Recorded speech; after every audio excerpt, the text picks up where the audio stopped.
It's my pleasure to introduce to you this second plenary session on the role of religion and diplomacy in implementing the values of the UDHR. We have a distinguished set of panelists here, and I'm delighted that they could all make it with the schedules that they have. I'm Dr. Paul Kerry, an Associate Director of the International Center for Law and Religion Studies here at Brigham Young University. And I'll start in the order of the program, which would be the order of the speakers, with Professor W. Cole Durham, Jr., who is the founding director of this International Center for Law and Religion Studies. I know he is known to many, if not most of you here. He is also the president of the IF20, and we've been very fortunate. He's retired now from the law school, but has been able to stay in touch with us and help to coordinate. And I know that many of you are here at his invitation as well. We also have to my left, Brendan O'Hara, who is a member of Parliament in the UK and chair of the UK All-Party Parliamentary Group for International Law, Justice and Accountability. We then have, next to Brendan, Maricarmen Plata, Secretary for Access to Rights and Equity, Organization of American States. And to my right, directly to my right, Alwi Shihab, Senior Fellow at the Leimena Institute, Indonesia, former Special Envoy of the Indonesian President to the Middle East and the Organization of Islamic Cooperation. Professor Cole.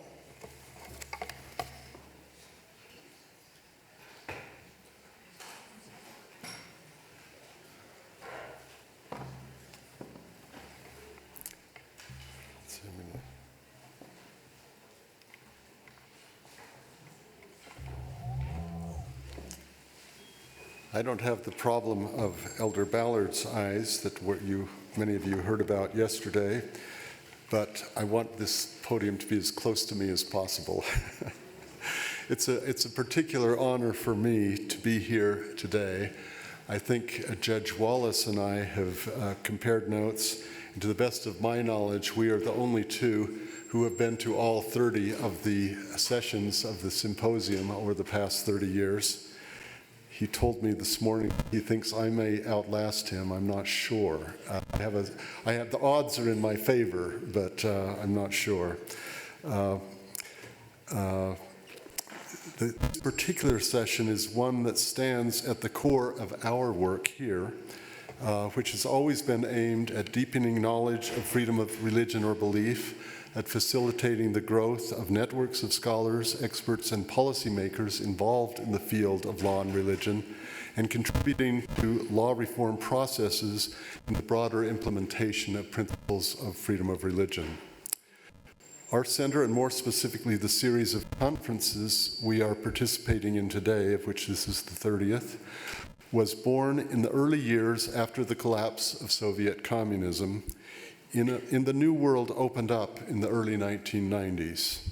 This constituted a new birth of freedom, of human rights, and a fundamental rejuvenation of the principles of the Universal Declaration of Human Rights. The UDHR and the International Covenant on Civil and Political Rights, which sought to implement the principles of the UDHR, became fundamental to a new wave of constitutionalism around the world. The principles of the UDHR constituted the guiding thread in the world of diplomacy and building the rule of law in the new emerging order. The 30 years began with euphoria and hope, but then encountered a gradual loss of momentum, attempts to build new centers of power, and patterns of increasing polarization, which we suffer from to this day. Today, we face a darkening world of conflict and polarization, one that tests our understanding of principles that we once thought had been secured in a final stage of world history, and one which questions our ability to secure the principles of the UDHR and the deeper principles of dignity and freedom it embodies for ourselves and for generations yet unborn. In my brief words today, I will attempt to highlight some of the ways I have witnessed the role of diplomacy in implementing the values of the UDHR. At the outset, I should confess that diplomacy always plays a role in building the edifice of human freedom. This is true at every level, and not only at the level of international relations. Diplomacy lies at the heart of dialogue and what is necessary to crystallize peace out of conflict. The rule of law is a critical principle in getting us to reach beyond the mere rule of dominant men and women. But diplomacy is critical in winning support for the overarching principle of freedom. Diplomacy not only guides nations in striving to find ways to achieving peace, but it is vital at every level of human relations: international, regional, national, local, and yes, even familial. Diplomacy is vital in finding ways to steer human beings away from the dark side of the ambivalence of the sacred, one of my favorite titles describing the role of religion in this world, an ambivalence that has been manifested historically both in great evils done in the name of religion and in fulfillment of mankind's highest hopes and ideals. People who have dealt in the world of realpolitik understand that much that happens depends not on rules, but on the effectiveness of human relationships behind the rules and institutions. In short, diplomacy at every level.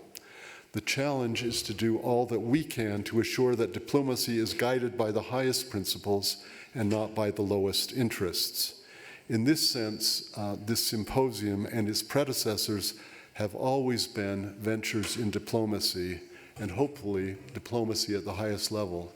And I should say, as I thought about this, much of what we're engaged in is diplomacy in different kinds. Diplomacy working with some of the institutions of this world. I've worked with the OSCE in developing their institutions that deal with religious freedom. There are countless other kinds of things that we're involved in. I think if you look at our record, we're doing something like 20 or 30 conferences a year, which is a lot. As mentioned, I'm currently the president of the G20 Interfaith Forum, which is another platform for talking to people. But what's involved at all of these levels is diplomacy and finding ways to find effective voices who can work about these crucial issues. Now, in what follows, I will talk about a series of situations I have witnessed as an underlaborer working in the field of law and religion, where diplomacy has been important to advancing the principles of dignity and justice identified in the UDHR. My examples and experience focus primarily on advancing freedom of religion or belief, understandably given the nature of our institutions and my background. But I hope this will give sort of a practical sense of feel for some of the context. The first has to do with providing counterbalance to pressures opposing human rights principles. A first example involves a discussion I had with a human rights officer in the office of the president of Romania in the 1990s. He took me aside during one of my visits and described the pressures his office faced and was under to take a course of action that he knew would lead to violations of human rights. His question was whether some type of international conference could be organized that could provide a basis for his office to counterbalance domestic pressures that they were facing that would invariably lead them to violate various human rights. In the ensuing years, I've thought of that often as I've participated in the organization of many such conferences. More generally, many structured voices have been developed over the years, over the past 20 or 30 years, that people such as my friend in the president's office can use as a practical basis for implementing better principles that might otherwise have emerged from political processes in his and in their countries. I should say the International Religious Freedom Act in the United States and institutional structures like that, such as the Office of the Special Envoy for Freedom of Religion or Belief outside the EU, offices in the European Union, offices in many countries, the International Alliance for Freedom of Religion or Belief, the IRFBA, International Religious Freedom or Belief Alliance, which now includes about 42 countries. All of these are initiatives that can give people like my Romanian friend some leverage to push back against other kinds of pressures, counterbalancing pressures to oppose human rights. I'm conscious that more is at stake in things like the IRFA, the International Religious Freedom Act in the United States, and more is at stake than name and shame politics. But what is ultimately critical is providing sound and enduring reasons why the siren song of pressures to violate rights should be resisted. My second point is explaining why freedom of religion or belief is vital to national interests.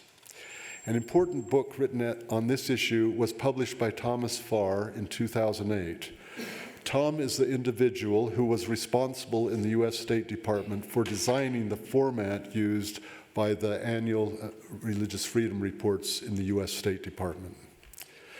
So he's someone who's deeply steeped in these issues. And one of his problems was persuading American diplomats that this was important. Now, those reports have become an important indicator of compliance with international religious freedom norms around the world. They're not perfect, and like other human rights reporting systems in the United States, they can be used by diplomats in uneven ways to further other national policies. I don't want to get into those problems here. I'm a critic of some of those things, as many of you would be. But the book that Tom wrote was entitled World of Faith and Freedom: Why International Religious Liberty is Vital to American National Security. The book traces the history of the International Religious Freedom Act and builds the case for understanding why protecting freedom of religion is particularly vital in principle and to American national interest. That helps to explain both the strengths and the weakness of the book. The book has an initial target audience of American diplomats, and many of whom were trained in foreign policy disciplines that discount the importance of religious freedom issues for international relations. It makes a case in the very strong terms explaining why freedom of religion is foundational for stable peace and for security worldwide. The drawback of the book is that it got read by people besides American foreign policy people. And if you're a foreign policy people from another country, you say, aha, this is for American national interest. And that makes the whole enterprise suspect. And that's the problem that I've seen that I want to address, because this problem of multiple audiences is something that is faced all the time. We need to be able to persuade people sitting in positions of authority that freedom of religion principles are true and valid and intrinsically right, but they will work, and they will work in the interests not only of American foreign policy, but in everyone's foreign policy. And it's making that next step is one of the hard challenges of diplomacy. My point here is that the basic point is correct, that in our pluralistic world, freedom of religion or belief is vital to everyone's national interests, and more generally, to achieving peace in an increasingly complex and highly interrelated world. We need to understand that the call to freedom of religion or belief needs to be formulated in ways that will make sense in terms of domestic politics and that can legitimately guide international politics. We live in a world in which experts have become adept at unmasking the facts of power.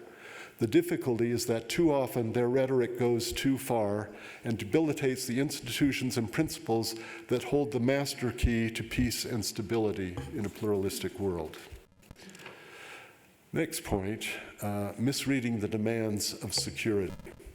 Since September 11, 2001, a day that one of my Russian colleagues described to me while walking in the streets of Moscow on September 11th, when we realized what had happened, he said, "This is the first day of the 21st century."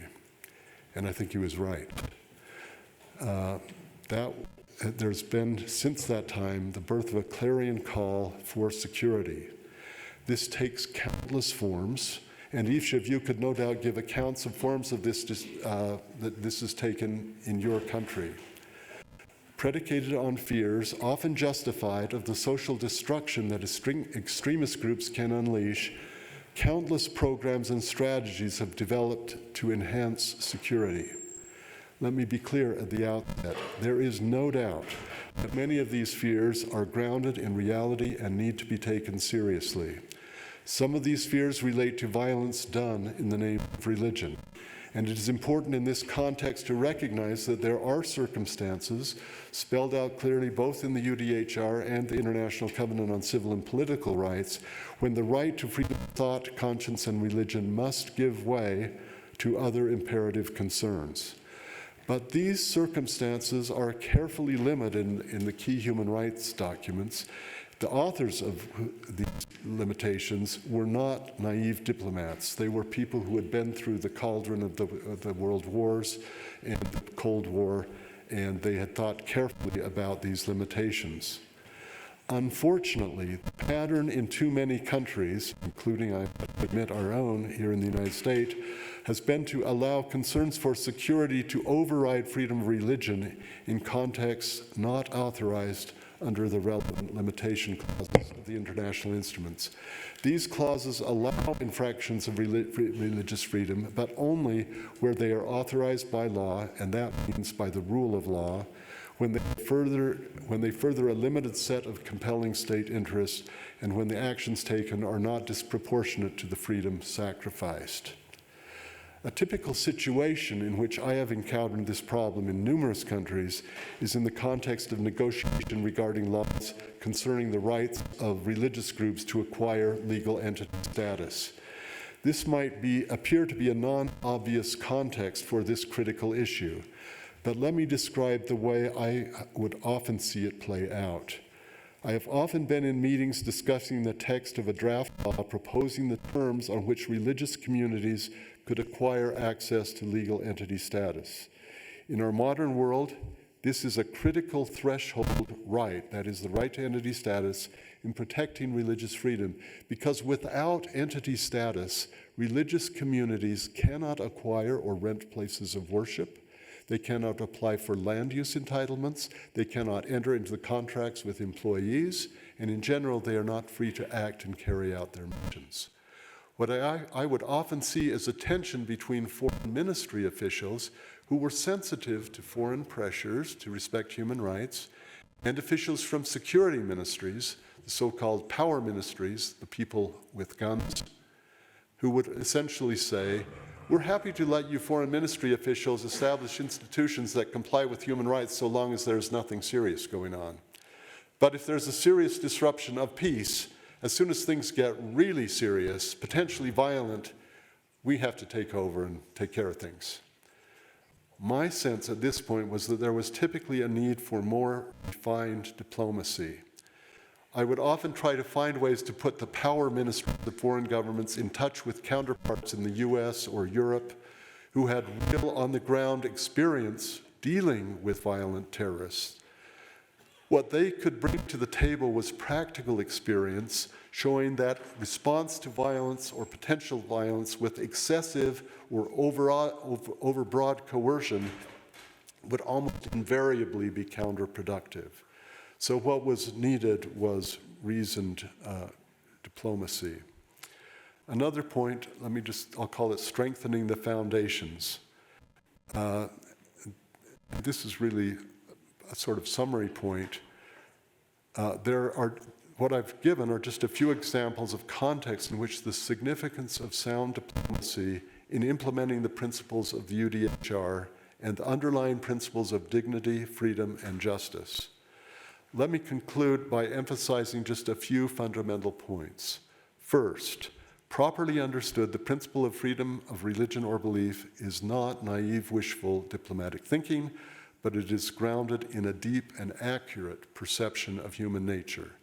That the ultimate causes of violence are not religious differences, but unjust incursions on the inherent dignity and rights that we have as human beings, as part of our human nature.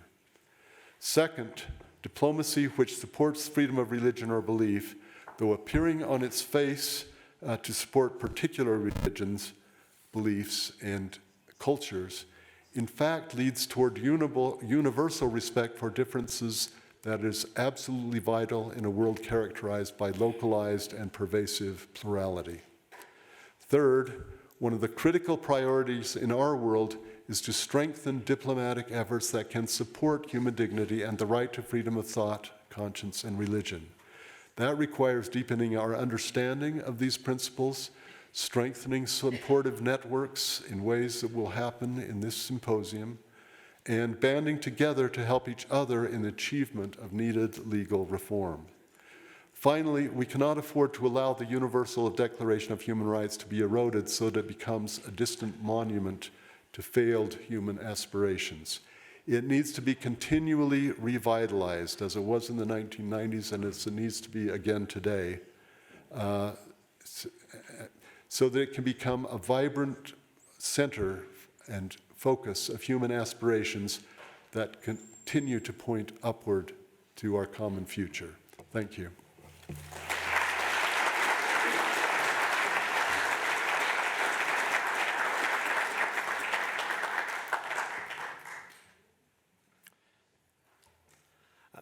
Good afternoon. My name is Brendan O'Hara. I'm a Member of Parliament in the UK, representing the beautiful constituency of Argyll and Bute in the West Highlands and the Inner Hebrides of Scotland. And I would like to begin by thanking the organisers for bringing the weather from Scotland with us today to make me feel at home. I am the frontbench spokesperson on foreign affairs for the Scottish National Party at Westminster. And I'm also one of the founding members and I'm the current chair of the all-party parliamentary group at Westminster on international law, justice and accountability. And I'd like to take some time to share my thoughts about the group, the work that we do in Parliament, the role we play in pressuring the UK government and others to accept their treaty responsibilities, and the work that we do with external groups outside of Parliament who work with us to try and influence UK government policy. But it's probably useful at this point to begin by explaining briefly what an all-party parliamentary group is. APPGs, as they're called, are made up of members of both houses of Parliament. They bring together like-minded parliamentarians who may be seeking to promote a cause or build a closer relationship with another country or advocate for change in government legislation or government policy. And although they are run by and for members of Parliament, they can and do choose to work with external expert organisations, NGOs, charities and respected individuals. And it's that input, it's that external input which is absolutely essential. And I know from my experience of working with the all-party parliamentary groups that our job would be absolutely impossible without that close relationship.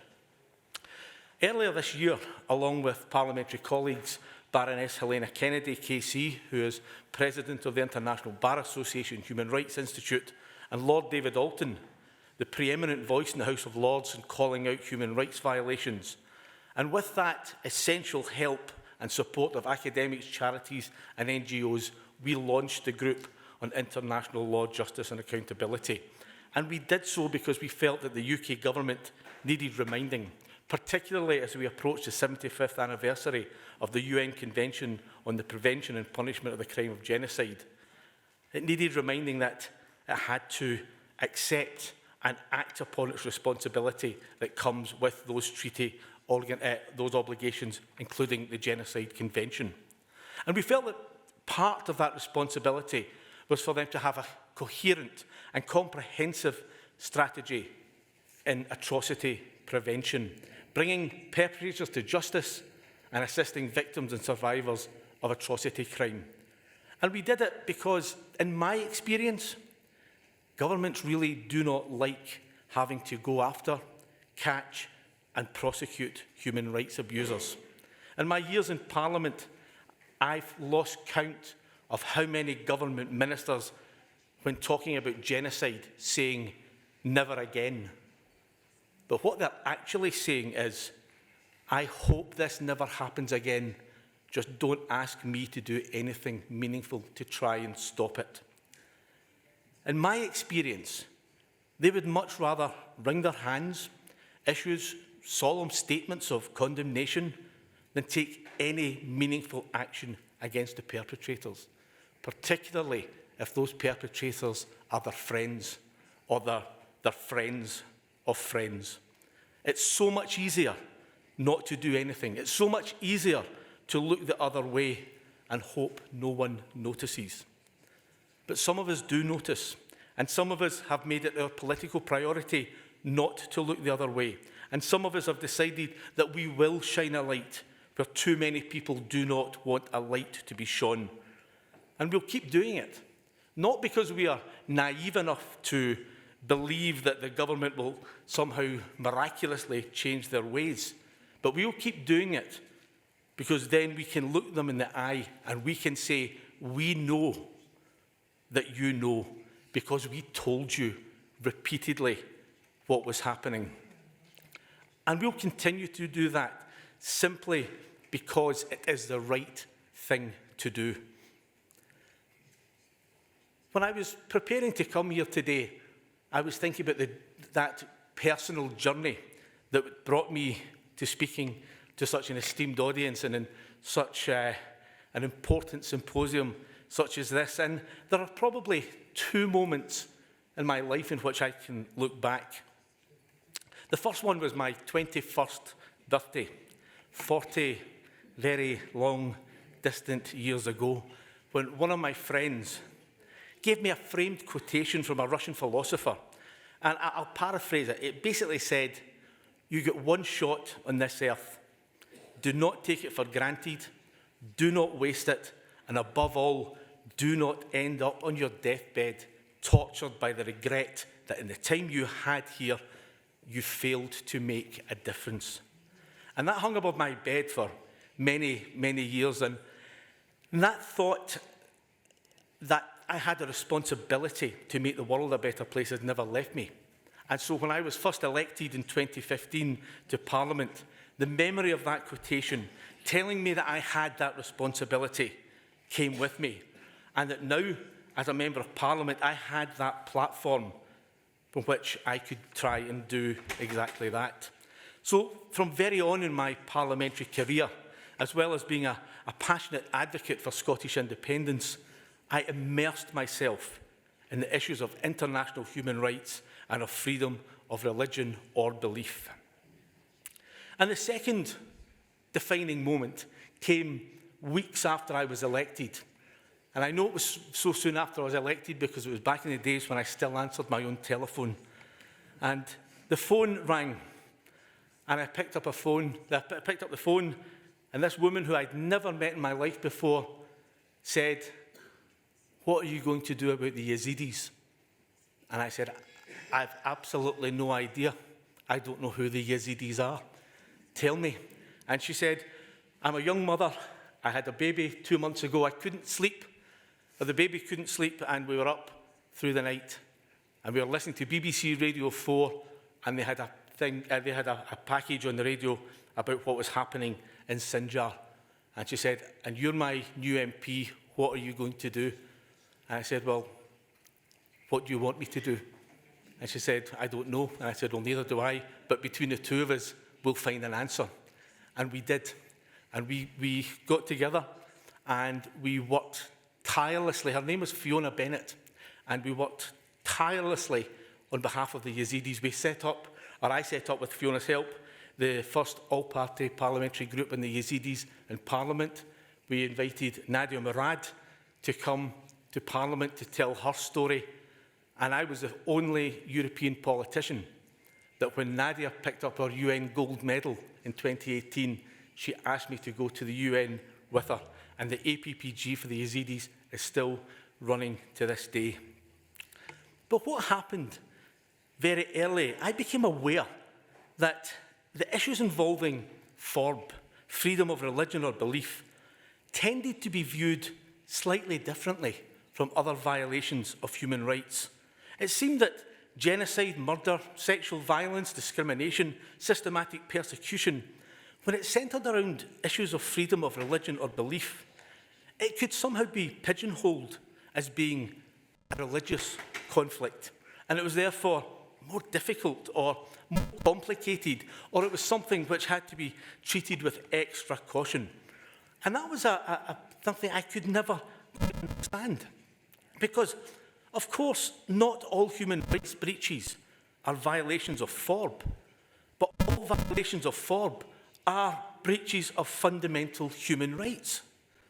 And painful experience will tell us that so many of the conflicts and so much of the persecution and discrimination we see in the world today stems from issues relating directly to FORB. And surely there cannot be a hierarchy of atrocity crime. Surely it makes no difference to the victim what motivates the perpetrator of their genocide. And it was that thought which made me determined to work to take the idea of religiously motivated atrocity crime out of this artificially created ghetto into which it had been diverted, and to have the UK government, and indeed others in the international community, accept its responsibility under international law to pursue the perpetrators of religiously motivated atrocities exactly the same way as they do those who claim a political or any other motivation for their action. And so it was out of that that myself and Baroness Kennedy and Lord Dalton formed the group on international law, justice and accountability. And it emerged not in competition with any other human rights group in Parliament, but rather to complement their work. And all three of us remain active members of other human rights groups at Westminster, such as Genocide Prevention, the FORB group itself, the Yazidis, as I mentioned, the Uyghurs, the Hazaras, Darfur, Pakistani minorities, and many, many more. We worked with them all. So although international law, justice and accountability doesn't confine itself exclusively to matters of the right to hold and freely practice a religious faith or not, it is, by its very nature, our work and the issue of FORB are intrinsically linked. But we all felt that all too often as parliamentarians we were reacting to and we were condemning acts of genocide and atrocity crime when we could and should have been working with others, not just to pressurise the UK government into developing a strategy to identify the warning signs and to bring to justice those responsible for some of these awful crimes, but also to make them aware that we are painfully aware that they are not implementing the values of the Universal Declaration of Human Rights, and all too often they are actually ignoring their own treaty obligations. And that is why we are here today. So as the all-party parliamentary group on international law, justice and accountability, we will continue to work constructively with the UK authorities on a whole range of issues. Recently, we have met with the UK government to talk about what to do with British Daesh fighters guilty of the crime of genocide against the Yazidis, how we bring them to justice. We have provided supportive evidence of the dreadful crimes being committed by the Chinese Communist Party against Uyghur Muslims. And just a matter of days ago, my colleague, Dr. Evelina Ochab, made available our new publication on the mass killing, sexual violence and starvation of the civilian population in Tigray. So we will work constructively with government and with those outside of Parliament. But as I said earlier, we have a responsibility on our part, a hugely important role with our colleagues outside of Parliament in shining a light where a lot of people really do not want a light to be shone. And in doing so without fear or favour. And we have to call out atrocity crimes when they happen and to be that voice for the voiceless in demanding justice for victims. And when the eyes of the world turn away, we will be the ones who will be speaking up for those whose entire identity, whether religious or ethnic, someone else has tried to erase, and whose lives have been shattered and whose communities have been destroyed. Because inevitably, these people are the weakest, the vulnerable, and those lacking in powerful allies to advocate on their behalf. So that's what we will do. And for me personally, every time frustration and that lack of action by the UK government and the international community threaten to overwhelm me, I'll remember that photocopied, hand-coloured A4 piece of paper in a cheap wooden frame. And I'll remember that together, however small, we are making a difference. And were we not here, the lives of however few individuals somewhere on this planet, people who we will never know, their lives would be immeasurably poorer if we did not do what we're doing. And I suspect, like many in this audience today, it is that which keeps me going. Thank you very much for your time.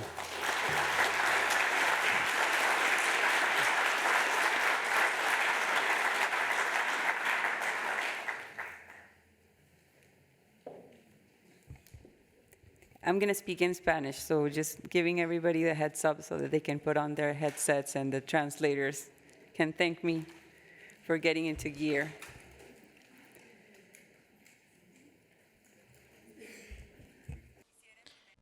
I would like to thank the International Center for the Study of Law and Religion at Brigham Young University for honoring me with the distinction of sharing with you some of the concepts about the role of religion and diplomacy in implementing the values of the Universal Declaration of Human Rights. Understanding that this is a comprehensive topic that deserves reflection and constant exchanges, I would like to first focus on two aspects. First, the connection and the importance of addressing freedom of religion or belief as a fundamental right, but also, secondly, as a tool to promote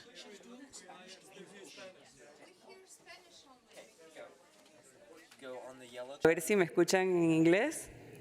Prueba. ¿Ahora sí? ¿No? Creo que el canal no está funcionando.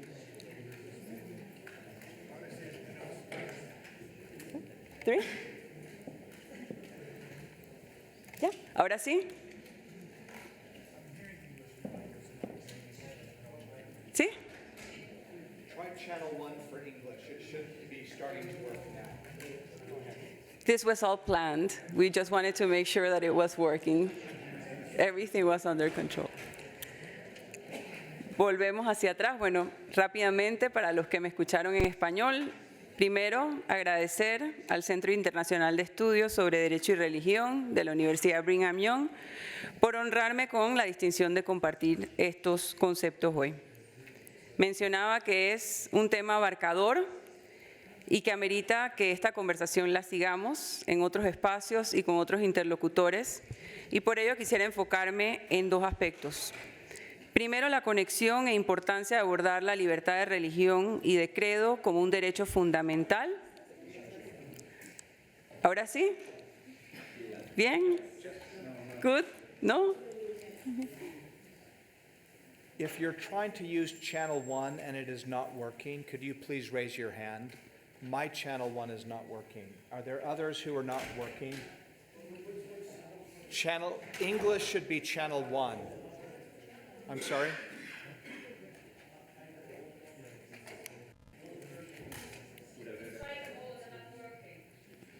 So English should be channel 1. If it's not working for you, please raise your hand and we'll have our students bring around additional translation devices. It looks like we need about 10 or so. Could we get 10 headsets and hand them out to the people whose hands are up? Mine is not working either, so I am sympathetic to the challenge. Sorry, please take your time. It's okay. Don't worry. So,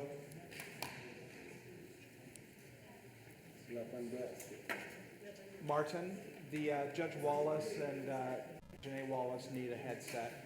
I need a headset.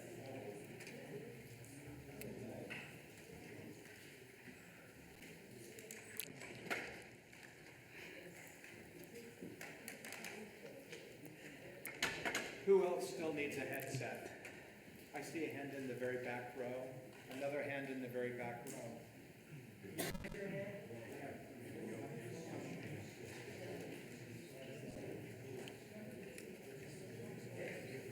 Okay, let's try,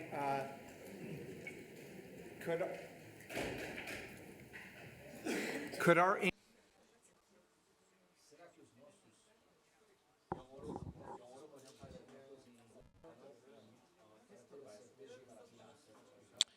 I would first like to thank the International Center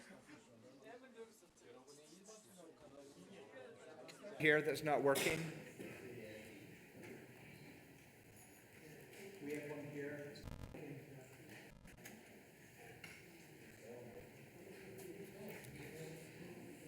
I think we about have it settled. If anyone has a headset that stops working, please either raise your hand and we'll ask to have students attentive, or just slip out. There's a lot of headsets available. So please.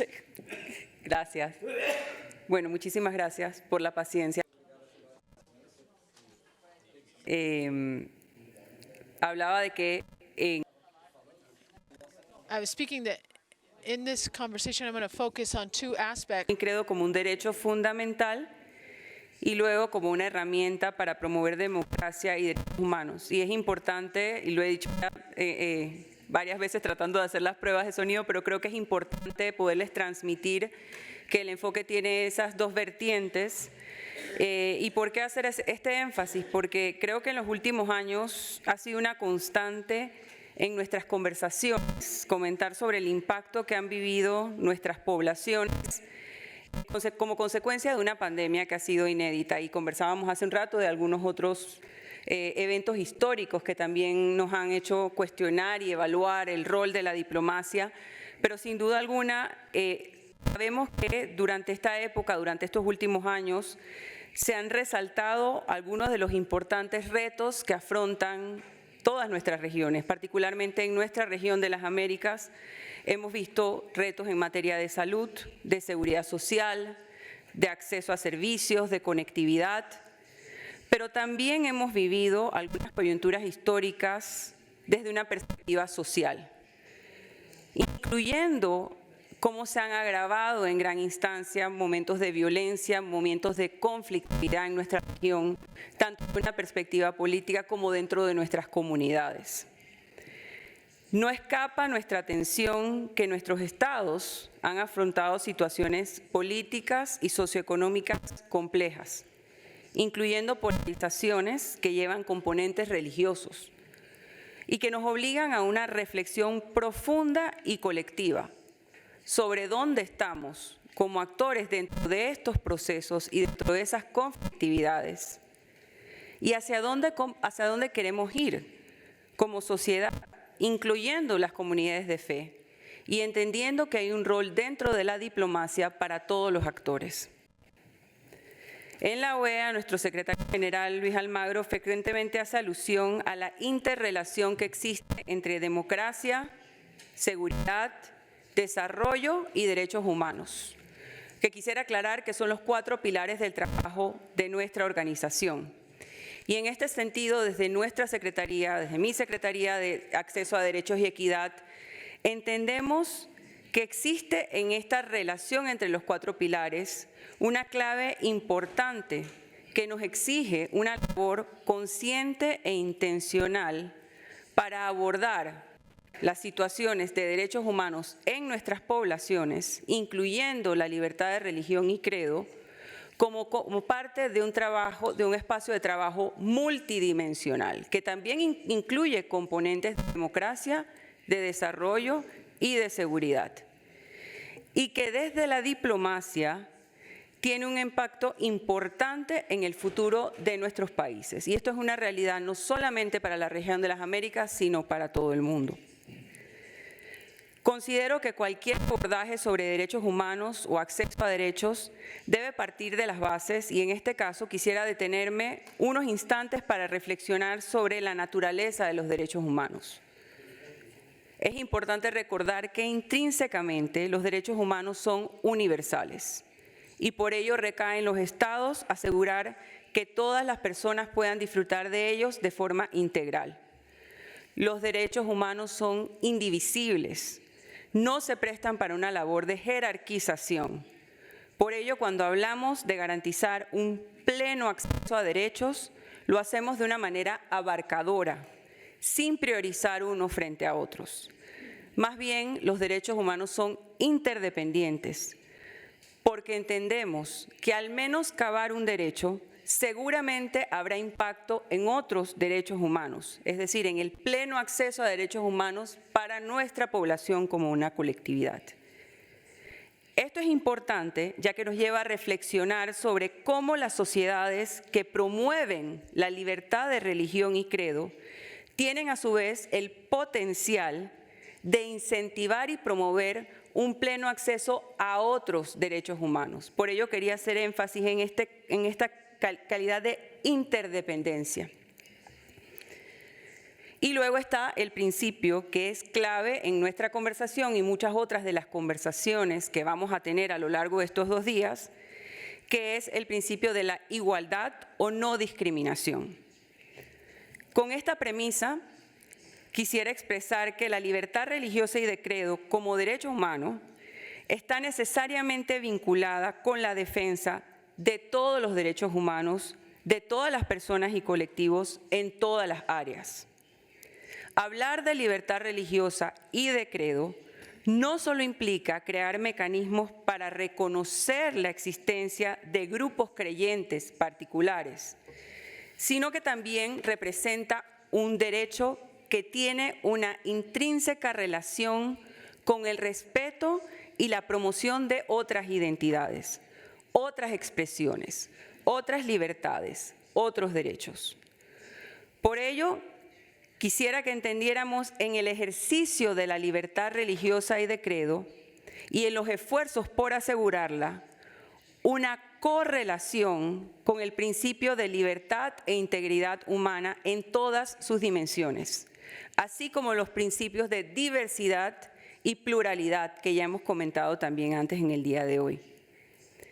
En nuestra región de las Américas, así como en otras partes del mundo, la pluralidad es un elemento clave, dada la riqueza de expresiones religiosas y espirituales, pero también culturales, que forman parte de nuestros territorios. Desde una visión de pluralidad, existe la posibilidad de que nuestros estados asuman ese deber de garantizar la libertad religiosa y de credo en forma amplia para todos los sectores de la población. Como decíamos en la OEA, como decimos en la OEA, más derechos para más personas. Este deber encuentra su fundamento en la Declaración Universal de Derechos Humanos y en nuestra región a partir de la Carta de la Organización de los Estados Americanos y la Declaración Americana de los Derechos y Deberes del Hombre. Ambos instrumentos representan un punto de partida en la diplomacia y a la vez un compromiso de los estados hacia el fortalecimiento y robustecimiento de una institucionalidad que progresivamente nos fue acercando, nos va a acercar y nos sigue acercando a un reconocimiento pleno de los derechos humanos para toda la sociedad. Esa es la aspiración. Por su parte, la Convención Americana sobre Derechos Humanos, el Pacto de San José, que data del año 1969, consagra 2 elementos fundamentales para el enfoque en derechos, que corresponden a garantizar el pleno acceso a derechos humanos para todas las personas y luego el deber también de los estados de desarrollar una institucionalidad a su vez dentro del derecho interno a través de políticas públicas que en el sentido amplio permitan la efectividad de estos derechos en todos los ámbitos de la población, es decir, trasladarnos de la palabra a la acción en nuestros países. Es importante para los estados, bajo este deber, priorizar el desarrollo de garantías, tanto legales como políticas, que den cuenta de la libertad religiosa y de credo como principio para reconocer, visibilizar y promover una pluralidad religiosa y de credo como una base democrática dentro de sus políticas públicas. Como parte de esa labor, deben establecerse espacios de diálogo e intercambio inclusivos, tanto a nivel interno de los estados como a nivel multilateral también, que nos permitan reconocer y aprender sobre qué significa para nuestros estados y para nuestras regiones esa pluralidad de expresiones y de credo de la cual tanto comentamos. Esta labor desde los estados tiene el potencial de marcar pautas para promover luego trabajos también en el espacio multilateral, tanto regionalmente como globalmente, porque el trabajo que realizamos desde el multilateralismo depende sin duda alguna de la diplomacia, de los esfuerzos y los compromisos que asumen a nivel local nuestros estados. Mucho hablamos sobre la necesidad de abordar temas como el discurso de odio, la discriminación y la violencia por motivos de religión y credo. Somos testigos a diario de la propagación de estereotipos y perjuicios, cuya erradicación depende de una labor educativa, pero también de una profunda comunicación con y por parte de las comunidades de fe.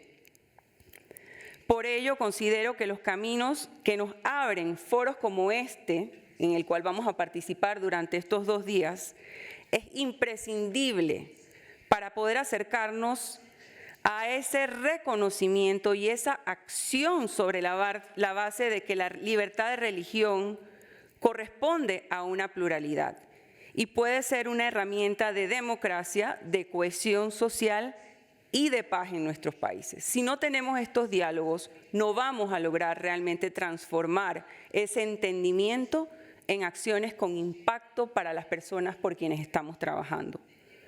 Desde una perspectiva de la diplomacia, tenemos la gran oportunidad de llevar esta visión y compromiso con la pluralidad a espacios que reúnan, como este, académicos, especialistas, comunidades religiosas y de creencias practicantes espirituales, sociedad civil, instancias gubernamentales, otras instancias multilaterales de otras partes del mundo, para poder juntos desarrollar estándares específicos de protección a grupos religiosos minoritarios, de prevención de la discriminación por motivos religiosos o de credo, y de instrumentalización del discurso religioso para la vulneración de otros derechos y libertades. Vivimos situaciones complejas en todas las partes del mundo, incluyendo en nuestra región de las Américas. Vivimos momentos de persecución en muchos de nuestros países, donde las libertades de muchas personas que son líderes de fe están siendo vulneradas. Esto está sucediendo hoy, no es parte de la historia del ayer. Y tenemos que buscar fórmulas para poder atenderlo y apoyar a los estados que viven esa realidad, apoyar a las comunidades que están afrontando esos retos en este momento. Estos ejercicios requieren un impulso y un compromiso desde las instancias estatales y gubernamentales, por supuesto, pero dependen necesariamente de una voluntad de todos los actores, sobre la base y el inicio de una aceptación mutua. De ahí la importancia de seguir trabajando por encontrar puntos de convergencia que permitan esa aceptación y que nos ayuden a continuar avanzando en colaboraciones participativas, plurales, en las cuales las comunidades de fe tengan sin duda alguna un rol protagónico, porque están en los territorios. Al reflexionar sobre la importancia del legado y valores de la Declaración Universal de los Derechos Humanos, este acercamiento que hago hoy desde la perspectiva regional tal vez es un llamado también para otras regiones del mundo. No vivimos realidades muy distintas y estamos más conectados que nunca en esta época. Decía Eleanor Roosevelt que los derechos humanos comienzan en lugares pequeños, cercanos a casa. No hay lugar más cercano a la casa que nuestra fe. Esto nos ubica a todos necesariamente en nuestros templos, en nuestros lugares de oración y en nuestros espacios sagrados, en el centro de un trabajo colectivo hacia una visión de derechos humanos. Hay retos que nos afectan sobre los cuales a nivel individual, a nivel regional, a nivel de estados, no tenemos absolutamente ningún control. Acabamos de vivir una pandemia que ha sido muestra de ello. Pero desde la fe tenemos una conciencia sobre el por qué.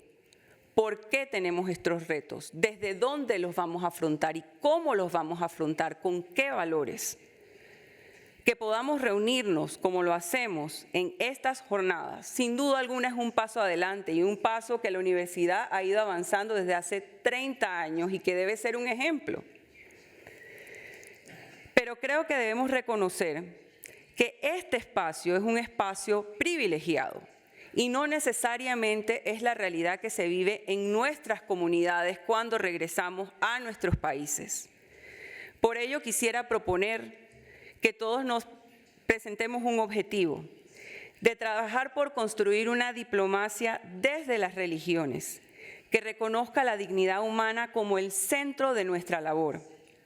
Creo que desde mi fe, entiendo que ese es el llamado que he sentido a lo largo de mi vida y probablemente que comparten muchos de ustedes.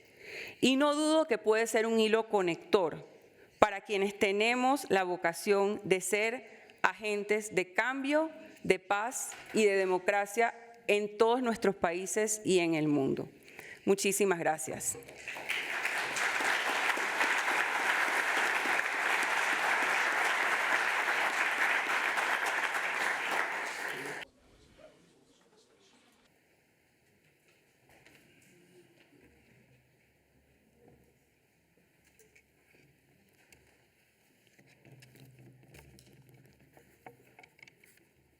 This light is so bright.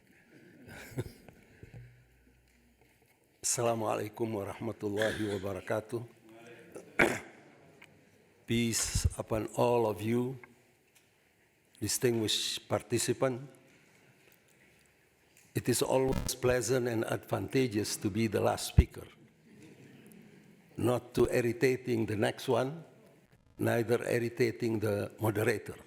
So I have the liberty to extend a little bit of my portion of time. I'm really delighted and happy to be here today. Going back 17 years ago, when I was first deliver my talk under the invitation of the late Elder President Parker, to address in a big crowd of students of building bridges among communities. Since then, my passion and my mission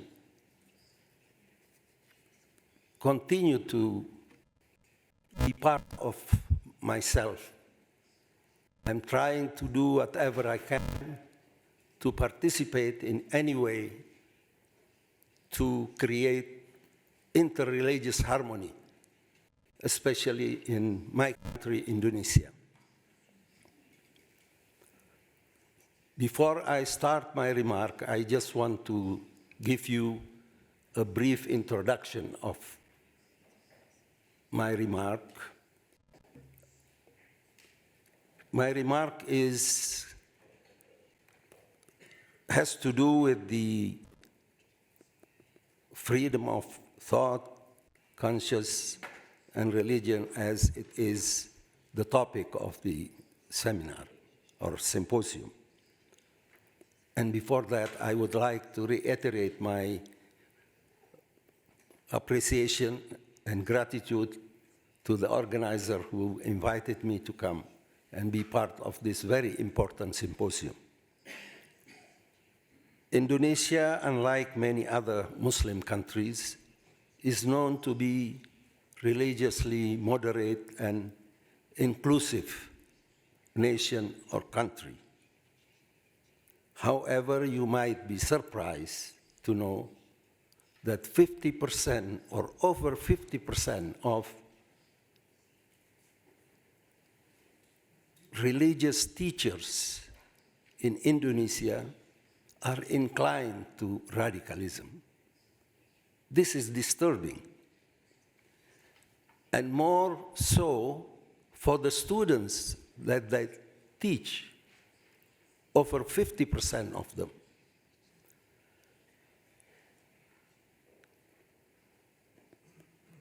This is according to the survey done by one of the university in Indonesia. So what follows is our effort with scholars. Some of them are here with us in the symposium. We try to remedy this disturbing reality by putting a model of training and enlightenment courses to those teachers. And we call that program cross-cultural and religious literacy. We have been doing this for 2 years, and we hope that this only can be spread around our country, which also suffer the same phenomena, disturbing phenomena, especially Malaysia and other Southeast countries. As we all know, the Indonesian Constitution guarantees freedom of religion and religious expression and worship in line with the Article 18 of the Universal Declaration of Human Rights, which says that everyone has the right to freedom of thought, conscience, and religion. At the same time, under the Constitution, the citizen also have to accept restriction established by law to protect the rights of other people. This is to satisfy just demand based on consideration of morality, religious values, security, and public order in a democratic society, as noted in the Indonesian Constitution. Historically, mainstream Islam in Indonesia, which represents 87% of the population, has been characterized by inclusiveness and tolerance in pluralistic society, unlike many other Muslim countries, and we are always proud of that. Indonesia and most East Asian countries do not have historical grievances and racial clashes that prevent dialogue and interaction among the communities of faith. This advantage greatly promotes the possibility of implementing religious freedom and freedom of expression. Thanks to the stable national ideology, Pancasila or 5 principles, Indonesia has enjoyed years upon years of moderate societies blooming with pluralistic realities. Pancasila held to be inseparable and interrelated. One is belief in one God and only God, just and civilized humanity, unity of Indonesia, democracy led by wise guidance through consultation, social justice for the whole Indonesian people. In fact, since the 19th century, different strands of Islam have been vying for dominance in Indonesia. However, the majority of Indonesian Muslims have always rejected religious extremism, which is advocated by transnational religious groups.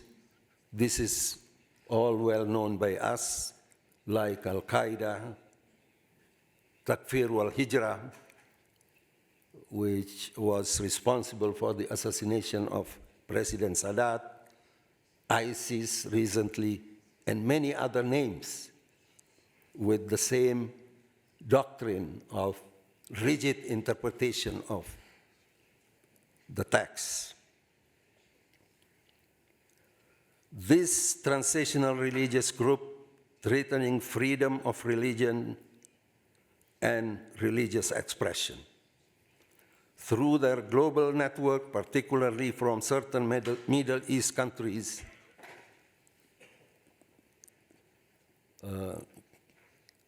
it is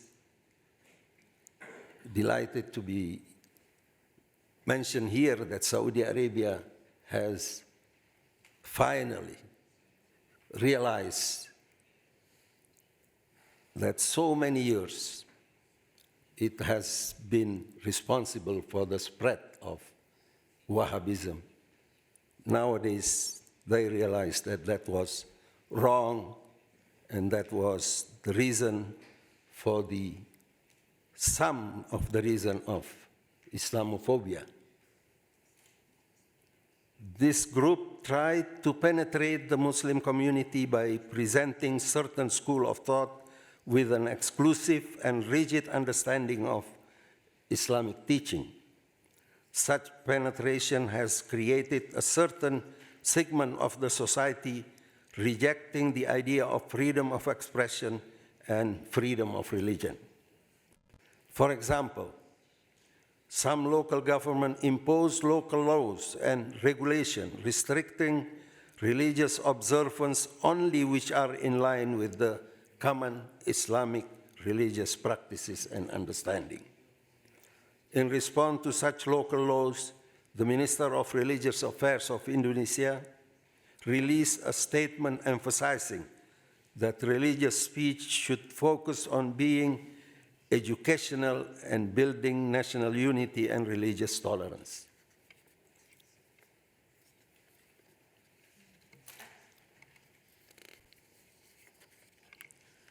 Having said that, the context of Indonesian society, teachers are at the forefront of protecting their communities from the influence of religious intolerance and extremism. The attitude of religious tolerance and inclusivity must be part and parcel of the religious teachers. Their role is so profound since they have the closest connection to their students, who are mostly young people and who will become the future leaders of the country.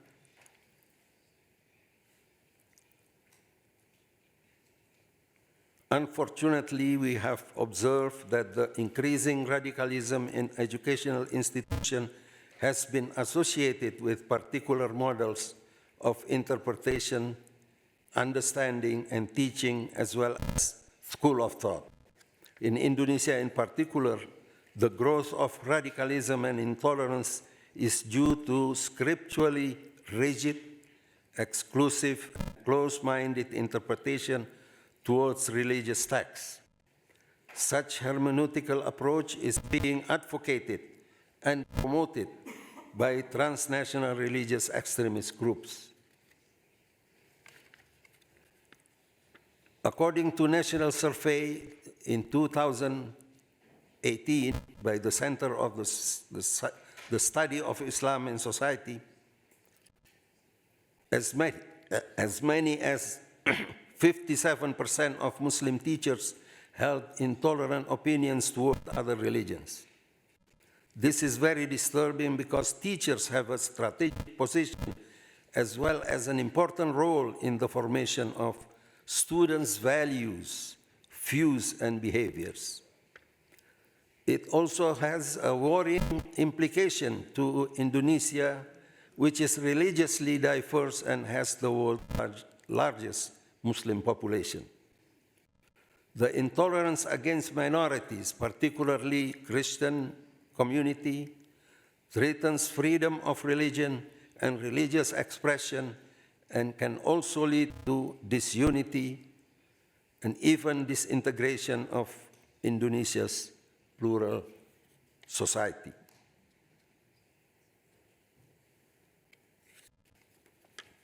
Scholars and specialists in religious studies have long argued for the educational value of comparative religious studies to address the issue of religious intolerance, not only against Jews and Christians, but against all religious minority. However, it was not until September 2001 attacks that a broader sense of urgency about religious literacy began to take root. In this context, we need to revisit the long history of relation between the three Abrahamic religious communities, Muslim, Christian, and Jews. Even though they share a lot of common in their historical roots, throughout the history there has been a lot of tension, even bloody conflict, such as the Crusades. We need to recognize the significant impact of this history on the rise of intolerance and extremism. Many Muslim, as well as Christians, still follow the Middle Ages mentality and perspective of exchange of hatred and animosity. Every Christmas celebration in Indonesia, we still have scholars who discourage, even prohibit Muslims to greet their fellow Christians, as if there was a new crusades taking place in Indonesia. This is part of the influence of the transnational agencies or groups which try to penetrate Indonesia.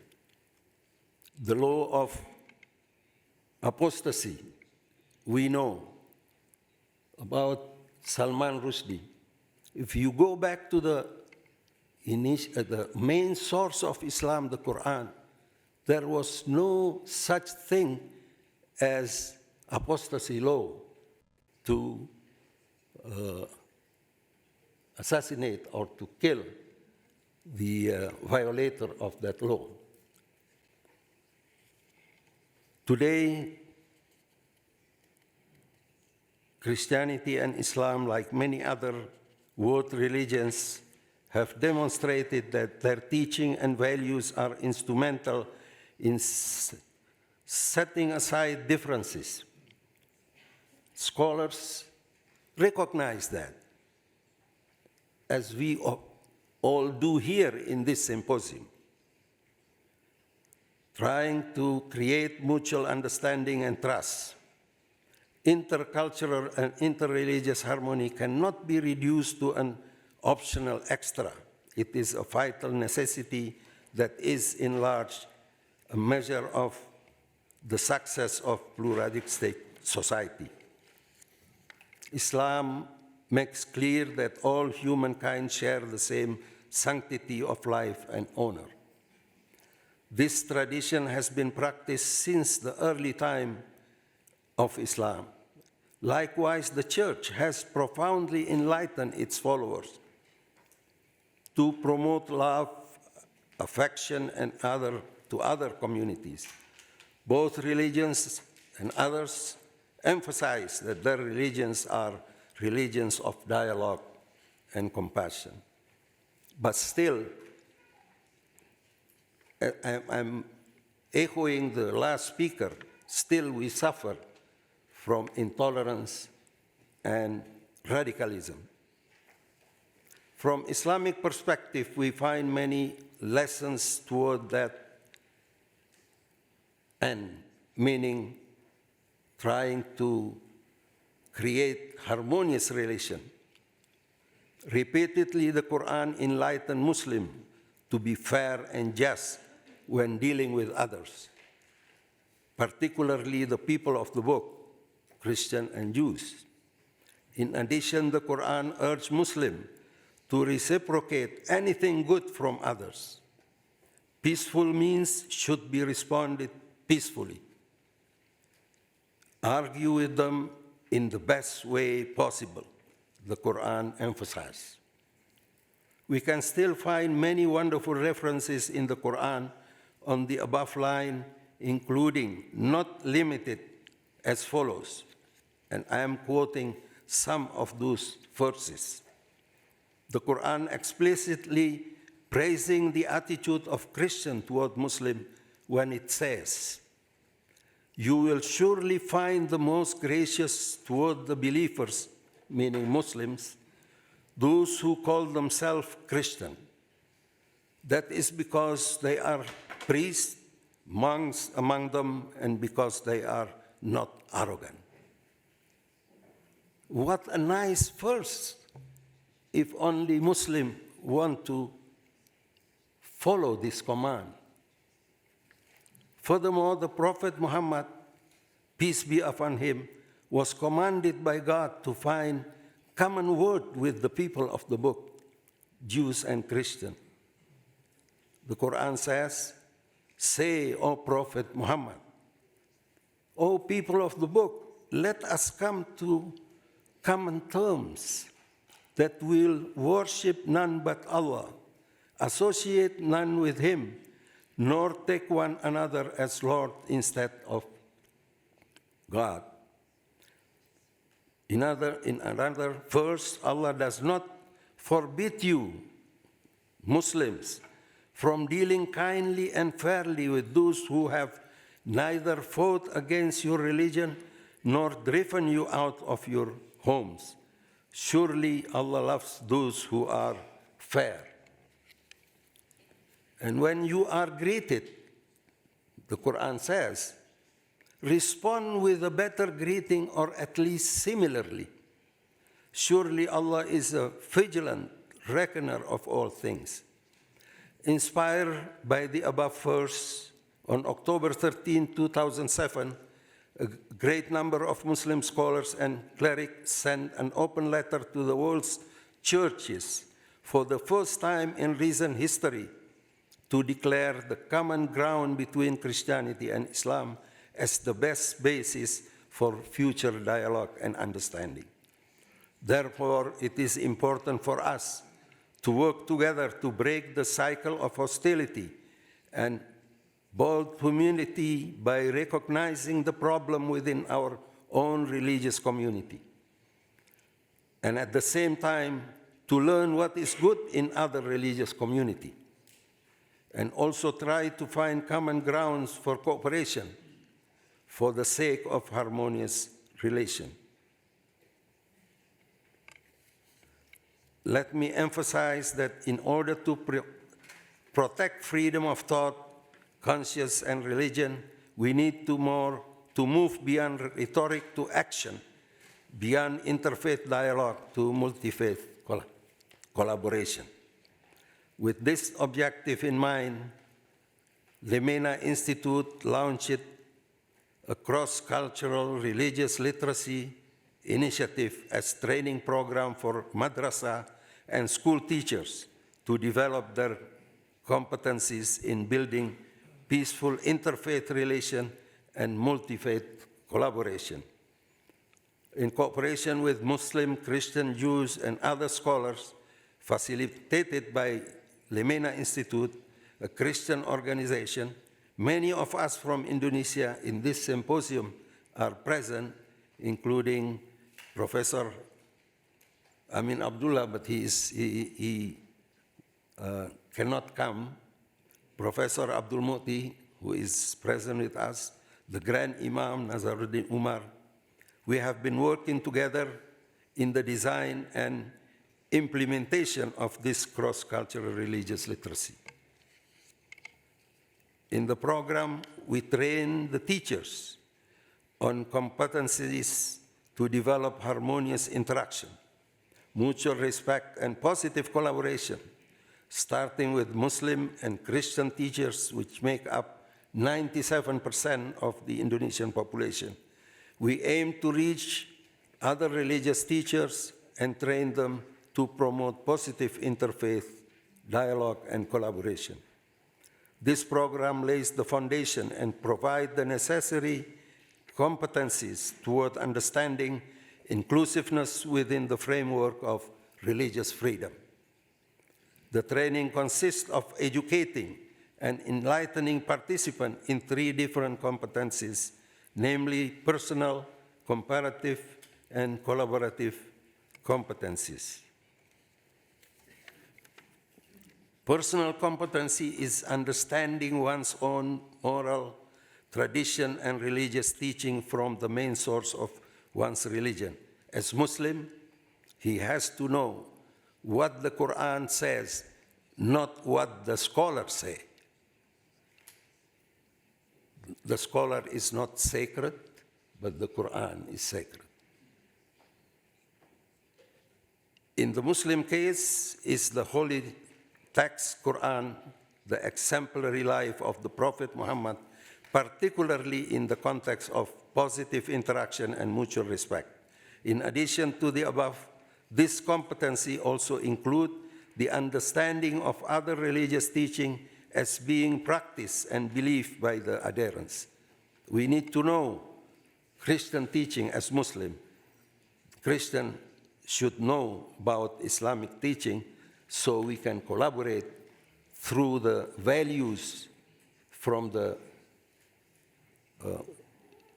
main source of our both religions. Comparative competency is understanding the moral and spiritual framework of one's neighbor, but the key is to understand it from the perspective of that religious followers. We are not to read about Christianity from Muslim scholars. Neither Christians should not read about Islam from Christian scholars to avoid biased interpretation. In doing so, we can also better understand the commonalities and differences to engage them in good way. The third one, collaborative competencies, is knowing the meeting points for collaboration and also understanding the relevant spiritual and organizational culture to work together for the sake of societal welfare and human benefit. The Quran emphasizes, istabiqul khairat, vie with one another in doing goods, both Christian, Jews, Muslim and Jews. Ta'awanu alal bir, cooperate in good things. The above training aims to emphasize the importance of these competencies to create positive interaction with a collaborative effort within the plural society as it is mandated by individual religious teaching. We are delighted to inform that the program has grown positively to involve more than a dozen religious education institutions, 18 Muslim education institutions, along with Ministry of Law and Human Rights of Indonesia. It has become a model of moving beyond rhetoric to action, beyond interfaith dialogue to multi-faith collaboration. So far, in 2 years, we have trained 6,700 teachers with 5,440 graduates. Quite amazing. It is a small yet concrete step towards reforming religious education to reduce religious intolerance while fostering freedom of expression and religious freedom. Thank you so much for your patience. Assalamu alaikum.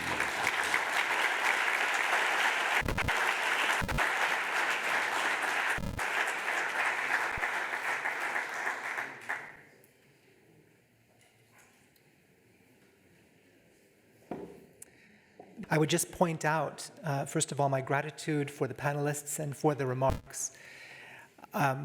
The notes that I've taken show great insight into where we're at today, and appreciated truly each of the remarks that you've made, and the suggestions, the sharing of yourselves, the stories that you've told, and invite you please to join with me in thanking this panel.